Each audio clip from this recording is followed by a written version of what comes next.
Before we start this video, I do want to apologize if I pass out in the middle of this recording. I'm currently in my closet where it's impossibly hot, because outside my closet is a fan that can't be turned off because it broke, and it messes with my audio.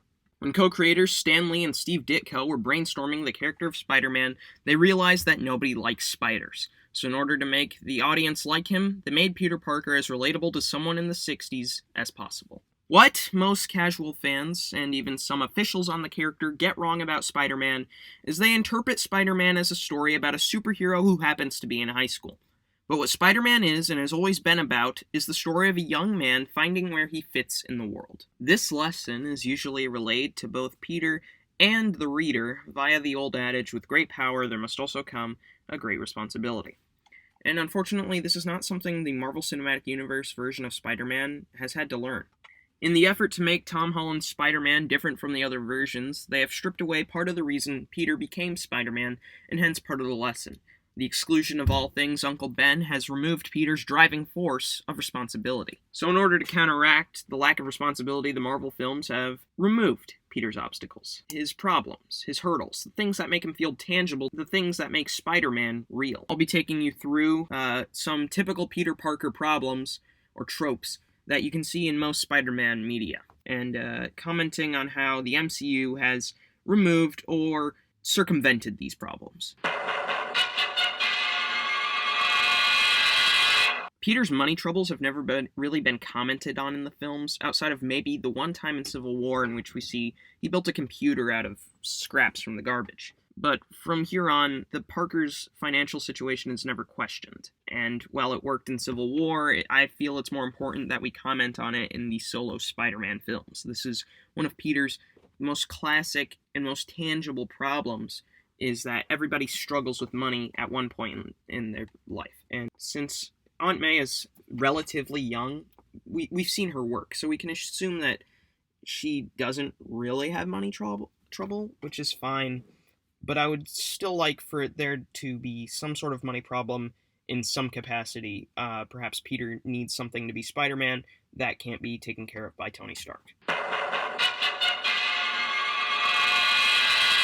Peter's lack of friends, his isolation, part of what made him relatable to his audience in the first place, his wallflowerness, has been circumvented by the presence of Ned, hopefully Hobgoblin, leads. Of course, Peter is usually given a friend in Harry Osborn, thanks to the Ultimate Comics, but Harry, A, doesn't typically find out Peter is Spider-Man, and if he does, it's way later after Norman's died and such. And B, Harry usually resents Peter because Norman Osborn likes Peter more than Harry, which causes more drama for Peter. Peter is most likely never going to have this problem with Ned, mainly because Ned likes him so much. And Peter clearly likes Ned a lot, enough to let him know he's Spider-Man by accident, but whatever.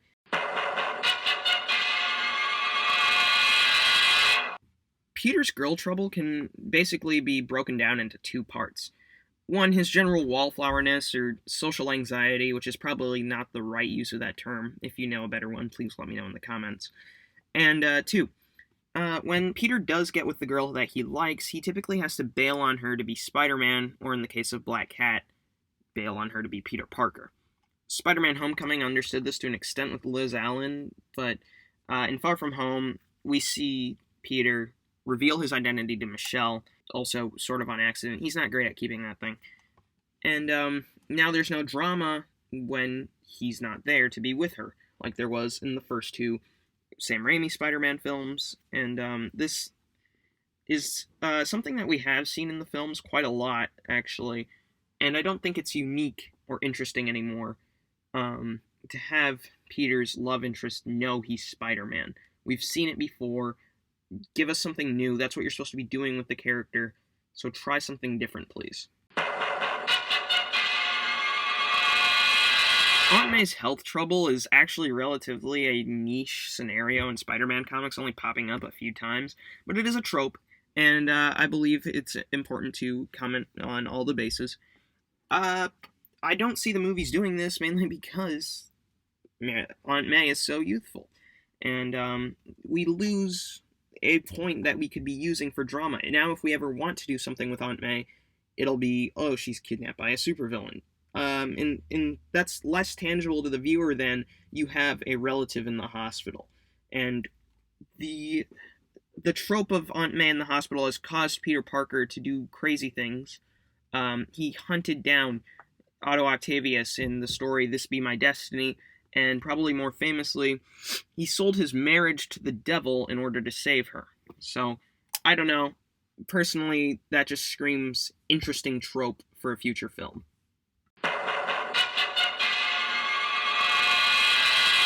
Peter's lack of a mentor is yet another interesting point I wanted to cover. Uncle Ben dying is what leads Peter to be the man of the house. He has to start making money for Aunt May so that she can pay the bills, as well as go to school full time and be Spider-Man. There's a lot of drama in that situation, and he has to learn to be a man on his own, essentially. The closest Peter usually gets to a mentor is J. Jonah Jameson, who doesn't do much to nurture that relationship. Norman Osborn, who Peter has never wanted to be close to because he feels he's an obstacle between Harry and his father actually becoming close. And I guess you could say Kirk Connors, but he's never around long enough for that relationship to, bloom. This is circumvented in the MCU by Iron Man. And there are far better videos about why Iron Man being involved with Spider-Man the way he is a problem. I'm sure you can go out and find one right now.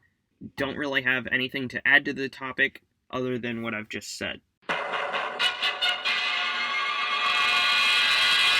Peter having a personal connection to his villains is probably my favorite thing about the character. Several of his villains have a personal vendetta against him. Several of his villains know him personally.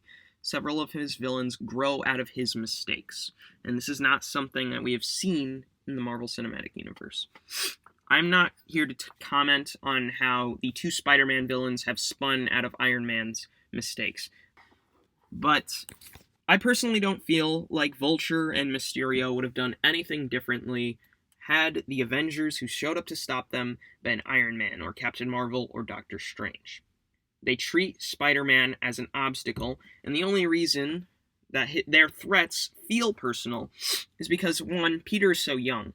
2, Peter is a relatively new hero. 3, these villains know Peter's secret identity because he's reckless with it, and they can find the people he loves. In the case of the Vulture, that's his daughter. They have no real reason to hate Spider-Man. They only see him as an obstacle. And one could argue that not every Spider-Man villain needs to be personally connected to him. And I would completely agree if we were talking about the comics. A serialized story that lasts 22 pages. But this is a movie, where you have to hit on certain emotional beats that are expected of every movie, and you want to capitalize on those emotional beats. And that's why I think that Marvel needs a push for a more connected villain with Spider-Man.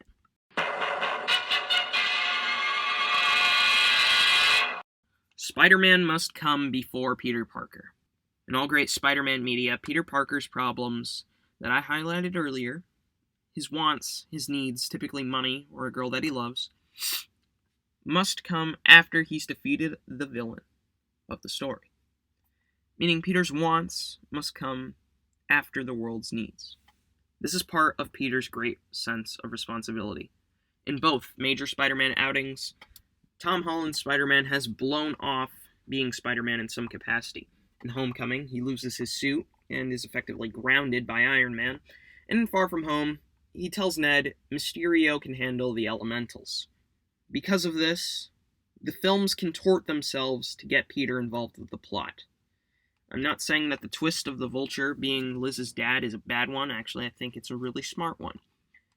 However, Nick Fury showing up in Peter's hotel room and telling him to get involved with the plot was unnecessary. Sometimes these ideas work, sometimes they do not. But you are betraying the character by having him leave behind the identity without good reason. Spider-Man has done this in the comics before. He's quit being Spider-Man, but with good reason. Getting your suit taken away, or seeing that another hero is more capable, does not mean you cannot help,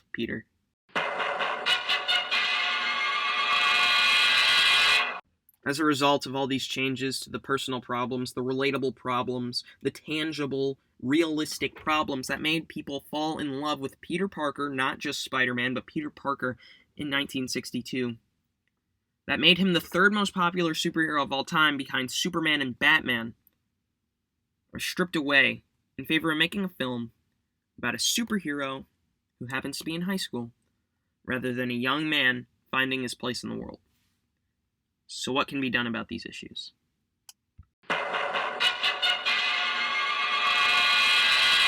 Spider-Man's identity is revealed to the world.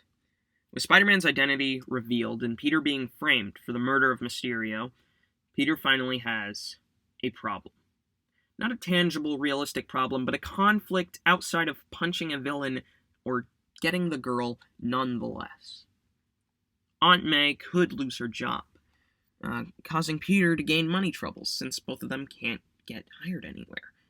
Mary Jane can shun him, Ned can be banned from seeing him, the Avengers and the police can turn on him, and as a result, Peter can fall into a situation where he must take responsibility for the lack of care in keeping his secret identity. He must take responsibility for not properly arresting Mysterio so that he can go and kiss MJ, and he must take responsibility for not tackling these problems head-on when they show themselves, rather than leaving it to Iron Man or Mysterio to be handled.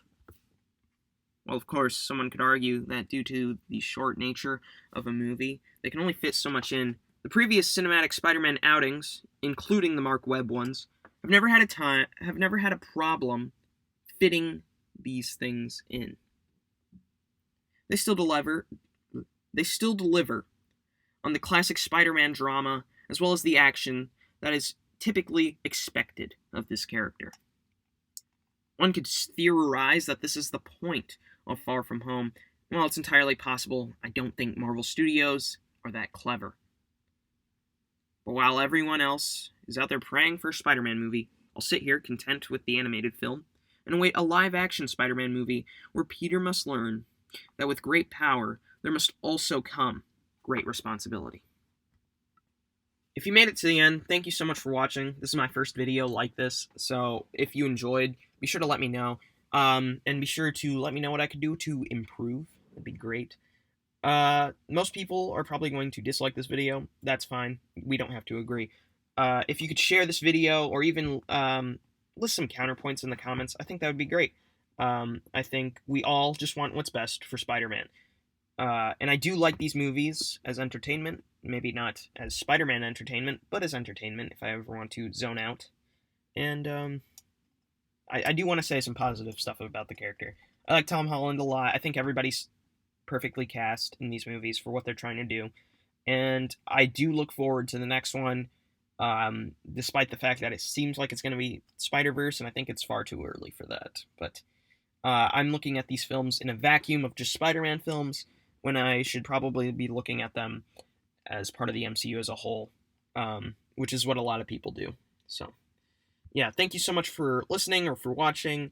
If you did enjoy, be sure to like, comment, share, subscribe, do all that stuff YouTubers tell you to do. And goodbye.